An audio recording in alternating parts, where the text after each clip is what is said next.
Buenos días. Estamos hoy aquí en este espacio, la Real Academia de Medicinas de Cataluña, para hablar de un tema muy importante desde el punto de vista de la profesión médica, que es la autonomía del paciente, entendida como la capacidad de decidir libremente y después de un raciocinio adecuado de sus posibilidades terapéuticas.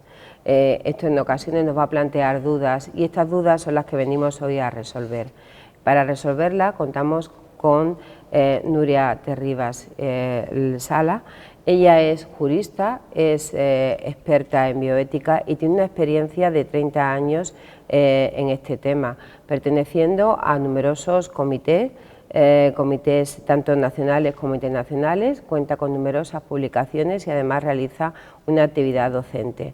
Es de destacar que también pertenece entre estos comités a los comités de ética asistencial, con lo cual está muy cercana al mundo médico y conoce nuestra realidad. Ha pertenecido a la Fundación Borja y en el momento actual es la directora de la Cátedra de Bioética de la Fundación Grifols y Luca y por tanto da clase en la Universidad de Vic. Es la vicepresidenta del Comité de Bioética de Cataluña y es una persona con un alto conocimiento en el tema que vamos a tratar hoy. Hola, Núria. Hola, buenos días. Muchas gracias por invitarme a este coloquio. Un placer compartir este espacio de conocimiento y que pueda ser un material también de utilidad para los profesionales y para los futuros profesionales que están en formación, porque creo que es muy trascendente hablar de este tema. O sea que encantada de ayudaros en esta tarea. Gracias. La primera pregunta que nos viene a la cabeza es: ¿la autonomía del paciente de dónde deriva o en qué parte la podemos englobar?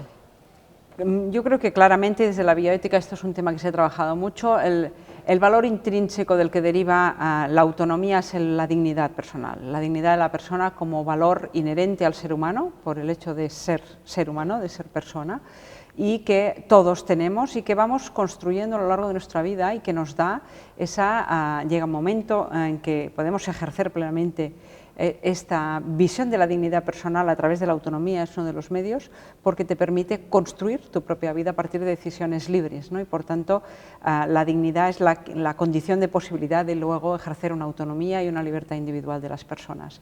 Por eso la dignidad es algo que además es también un constructo social, porque no solo tiene que dotarla de contenido el propio sujeto, al sentirse digno vive de la forma que le genera esa percepción de dignidad personal, pero además también el entorno y por tanto la sociedad que acoge a las personas, ¿no? Y por tanto cuando una persona a veces hablamos de que pierde la autonomía, no por eso pierde su dignidad, sino que los demás estamos obligados, tenemos el deber moral y ético de preservar esa dignidad personal de las personas.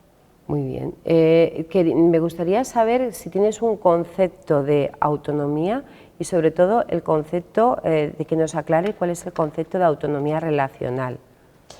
Claro, la autonomía, fíjate que el término autonomía viene del latín y también del griego autonomos, que es el darse normas de conducta a uno mismo, ¿no? Alguien es autónomo cuando adquiere ese desarrollo suficiente, intelectual, cognitivo, emocional, para darse normas de conducta a sí mismo, para decir cómo debo actuar. Por eso decimos que las personas son autónomas cuando tienen esas competencias cognitivas de entender, de asimilar la información, de escoger una opción en el contexto sanitario de las que le pueda ofrecer el profesional, y tiene la habilidad de poder asimilar esa información, valorar pros y contras, qué me conviene, qué no, y a partir de ahí decidir. Eso es ejercer la autonomía. O sea, es algo complejo y no es fácil, ¿no?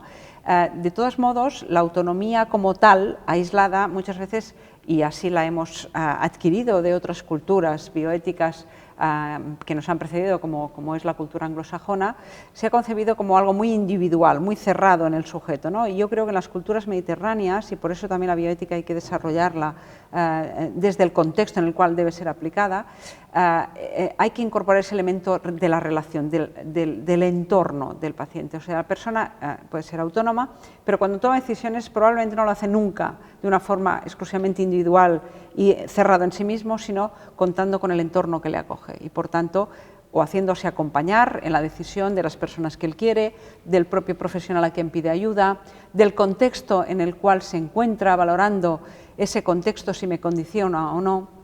A eso nos referimos cuando hablamos de la autonomía relacional, que tiene en cuenta todo el entorno, el entramado de relaciones que acogen a la persona en un momento dado. Muchas gracias por aclarar ese concepto, creo que es un elemento muy importante. Y en el ejercicio profesional, en las decisiones de toma sanitaria, ¿qué crees que debemos de tener en cuenta en relación a la autonomía del paciente? Yo creo que es fundamental que el profesional tenga claro a quién tiene delante. Es decir, cada persona es un mundo, ¿no? Esa expresión que todos conocemos, pero es que es bien cierto. Es decir, la toma de decisiones en el contexto de la salud de un individuo pues tienen que ver con esa persona concreta, con esa y no con otra, aunque el profesional está acostumbrado a que en su día a día quizá ese planteamiento de toma de decisiones lo hace de una forma rutinaria casi, ¿no? Pero tiene que tener en cuenta quién tiene delante, qué capacidad de entender tiene esa persona, con qué lenguaje tiene que dirigirse a él, porque las personas desde su nivel cultural, a su contexto, su biografía, sus valores, pues probablemente le dan una capacidad de entendimiento distinta en uno que en otro.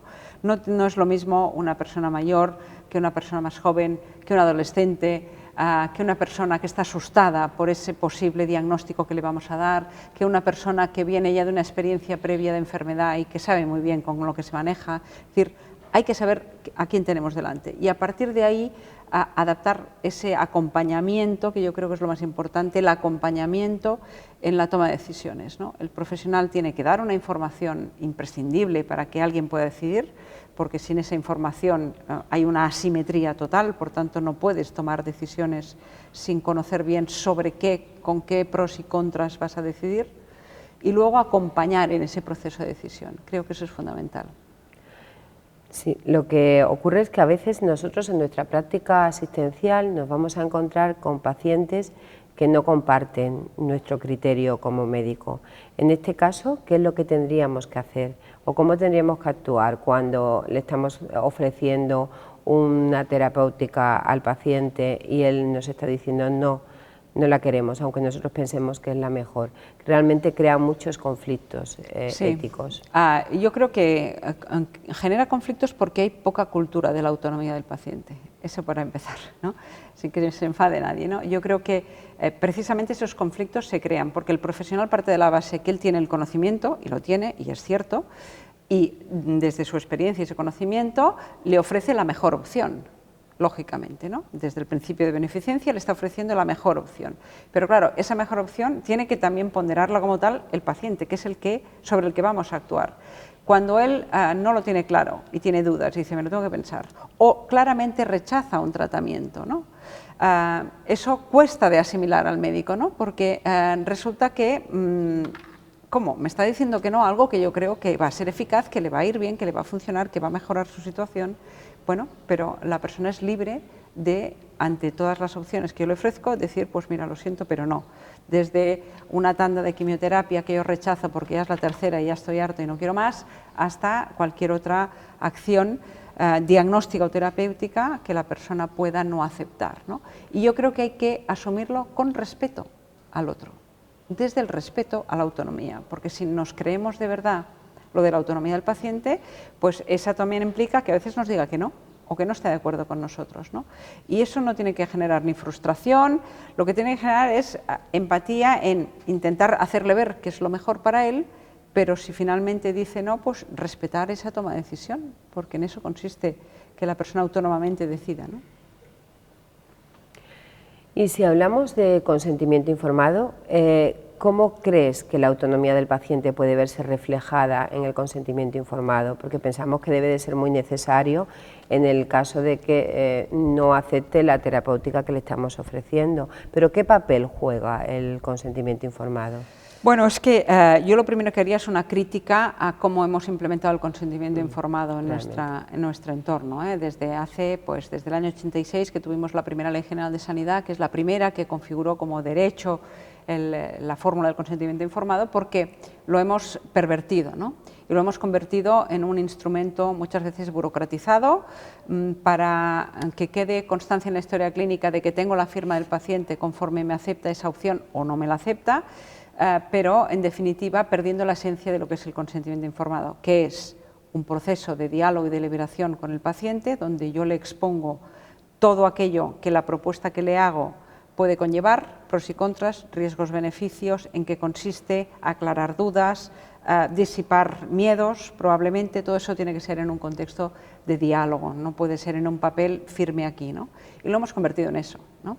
Y entonces, incluso hasta el punto de que los requerimientos de calidad, por ejemplo, para pasar los estándares, pues te dicen qué índice de cumplimiento del consentimiento informado tiene este hospital. Y lo que vamos a mirar es cuántos están cumplimentados en las historias clínicas, pero nadie mira cómo se han hecho esos consentimientos. ¿Ha habido el diálogo? ¿Ha habido esa deliberación con el paciente? En el 90% de los casos seguramente no será así, ¿no? Entonces ahí pierde su esencia, porque el sentido es dar consentimiento a algo previamente explicado, previamente deliberado y luego aceptado. Y la firma es el último aspecto formal, pero sin todo lo otro pierde valor, ¿no? De hecho, hay sentencias y hay jurisprudencia en este sentido, que en los primeros años de aplicación del consentimiento los jueces miraban solamente si había la hoja firmada. Y si estaba firmada, este señor ha sido informado. Pero esto ha ido cambiando. Ahora la jurisprudencia intenta validar que en el proceso judicial se verifique que esa persona realmente recibió la información y la entendió, ¿no? Y tú puedes haber firmado un papel prácticamente como en blanco porque no has entendido, ni has comprendido, ni te han explicado, ¿no? Y entonces pierde su valor, tanto probatorio de una buena praxis como desde el punto de vista ético de hacer bien las cosas. Ahora se me ha venido a la cabeza una pregunta que nos hacemos mucho todos o los que utilizamos habitualmente el consentimiento informado. Hay muchos pacientes que nos dicen lo que quiera, no quiero que me explique nada. Eso realmente también podría considerarse buena praxis, ¿no? Sí, porque en esa respuesta está el ejercicio de la autonomía también, fíjate. Es decir, cuando la persona te dice, oiga, doctor o doctora, yo confío plenamente en usted, y por tanto lo que usted diga haremos, ¿no?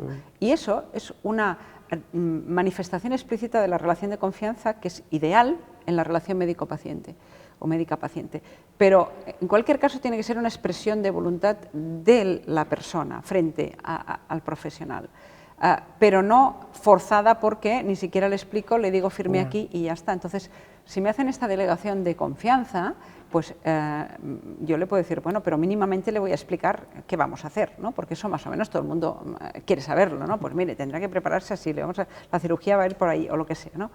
Pero ahí te está haciendo un ejercicio de autonomía basado en una relación de confianza. Oiga, yo acepto lo que usted me diga porque confío en usted, pero eso no quita que nosotros no tengamos un deber complementario de dar una mínima información también para que la persona sepa, por más confianza que deposite en mí, que la persona sepa, ¿no? Y eso también es una responsabilidad y un deber ético del profesional. Bueno, y ante un paciente con una autonomía limitada, ¿cómo debemos de actuar? Pues esta es una realidad que cada vez tenemos más en nuestras instituciones sanitarias, porque es una obviedad que la población está envejeciendo, que tiene una longevidad alta, pero no siempre en condiciones óptimas de preservar estas capacidades cognitivas y de entender, ¿no? Por tanto, la gente se hace mayor con pluripatología, tiene diversas cosas, está polimedicada y entonces muchas veces esa capacidad de entendimiento, que sería la óptima en condiciones normales para poder hacer ese diálogo y esa aceptación de la propuesta terapéutica, pues puede no darse porque ves que el interlocutor no te sigue o que realmente esa persona, pues bueno, pues cuando tú le haces una prueba de validación de competencia ves que te da unos índices que están muy al límite, muy justitos, ¿no? Entonces, ahí, ¿qué hay que hacer? Por un lado, no descartar a esa persona de su proceso, que ese es otro error que cometemos. La persona mayor queda anulada, ya no hablamos ni con ella, hablamos con los hijos, con la hija, decidimos lo que sea, y la persona se siente menospreciada porque de algún modo puedo tener mi capacidad comprometida, pero todavía puedo seguir un poco lo que me pasa y lo que me van a hacer, ¿no? Por tanto, incorporarle hasta donde pueda en esa toma de decisiones. Y luego apoyarnos y complementar esa toma de decisiones con ese entorno relacional que decíamos antes, ¿no? Con la familia más próxima, con los cuidadores, para reforzar que realmente sabemos que vamos por buen camino, qué vamos a hacer, con qué condiciones y que la persona lo conozca hasta donde pueda, pero también ese entorno cuidador tan imprescindible para ayudarnos a la tarea terapéutica, ¿no? Y por último, Nuria, ¿crees que realmente hemos avanzado algo, que hemos pasado de esa relación médico-paciente paternalista a esta relación donde la autonomía del paciente toma fuerza y estamos preparados para afrontarla y sobre todo tenemos formación suficiente para afrontarla? Yo creo que hemos avanzado respecto, bueno, decías al inicio, pues que yo llevo 30 años de trabajo en el campo de la bioética, es verdad, la realidad de hoy no tiene, no te diré nada que ver, pero es bastante distinta respecto a la de hace 30 años, pero aún así nos queda mucho camino por recorrer. Yo creo que todavía hoy las generaciones de profesionales de la medicina que salen de las facultades salen cojos de estas materias. Creo que todavía hay que profundizar mucho más y es verdad que se ha introducido la bioética como asignatura, no siempre con la misma intensidad de carga lectiva, etcétera, pero se continúa viendo como una María, ¿eh? Y yo lo sé porque, bueno, hemos hecho cursos de bioética residente y te dicen, bueno, esto es un rollo, ¿no? O sea, no hemos sido capaces de hacer ver la importancia de estos temas a profesionales que van a estar atendiendo pacientes el día de mañana, ¿no? Y por tanto en eso hay que mejorar mucho aún. Me decían este año que en el ejercicio, en el examen del MIR, salían 2 preguntas de bioética o 3, no me acuerdo, me las pasaron, 2 de ellas mal formuladas, desde mi punto de vista, con lo cual me dice, vamos mal, ¿no? Vamos mal. Pero hay que trabajar eso. Y por otro lado, los profesionales que están en ejercicio desde hace años, pues evidentemente si no han tenido esa formación previa, tienen que adquirirla, ¿no? Y en el ámbito de la formación continuada yo creo que es imprescindible trabajar estas cuestiones, ¿no? Y mucho más el respeto a la autonomía del paciente, las cuestiones de las voluntades anticipadas, de trabajar previamente con los pacientes que sabemos que van a llegar a un escenario de empeoramiento, a priori tratar ya qué escenarios nos vamos a encontrar, qué decisiones quiere usted que tomemos cuando lleguemos ahí. Todo esto, toda esta cultura de tomar a la persona como centro, de tener en cuenta su historia de vida, sus valores, de anticipar escenarios, todo esto es algo que se tiene que trabajar muchísimo, porque vivimos al día, los profesionales van al día, van así, ya lo sé, van que no tienen tiempo existencial para nada. Solo hace falta ver el contexto de la pandemia, lo que nos ha traído y el tiempo que puede alargarse esto, ¿no? Pero aún así, ese tiempo muchas veces se puede optimizar y esa optimización del tiempo implica que abordemos la mirada desde la del otro. Tenemos delante una persona con su historia de vida, con sus necesidades. Nosotros somos profesionales que nos debemos al paciente y por tanto hay que incorporarle y todos estos elementos no pueden hacerse desde un patrón de yo sé lo que le conviene, yo tengo el conocimiento, usted lo que tiene que hacer es seguir lo que yo le diga, que iremos bien. No, desde esa perspectiva y desde esa estructura mental yo creo que no avanzaremos y hay que cambiar todavía mucho de eso. Creo que sí, la verdad es que tenemos que avanzar todos para poner en nuestro centro al paciente y espero que desde los colegios oficiales de médicos podamos aportar en formación a nivel bioético y ayudar a nuestros compañeros y compañeras que avancemos todos juntos hacia ser eso, el centro, el paciente y considerar que el paciente, el tiempo que tardes de estar, o sea, el tiempo que utilices en estar con él es un tiempo muy bien empleado. Sí, desde luego. Yo creo que la tarea, este coloquio que estamos haciendo hoy, esta tarea que se está haciendo desde la OMC, herramientas pedagógicas para hacer llegar estos conceptos a la gente joven que está estudiando hoy, no es de leer manuales, ni hay que darle herramientas ágiles, mensajes claros, ¿no? Pero muy bien elaborados, eso te obliga a ser más riguroso, ¿no? Porque tienes que mirar bien qué dices, cómo lo dices, para que llegue y para que se asimilen esos conceptos, para que luego en su praxis lo puedan aplicar. Yo creo que herramientas como esta de hoy espero que sean útiles para esto y con este fin pues estamos aquí. Muchas gracias.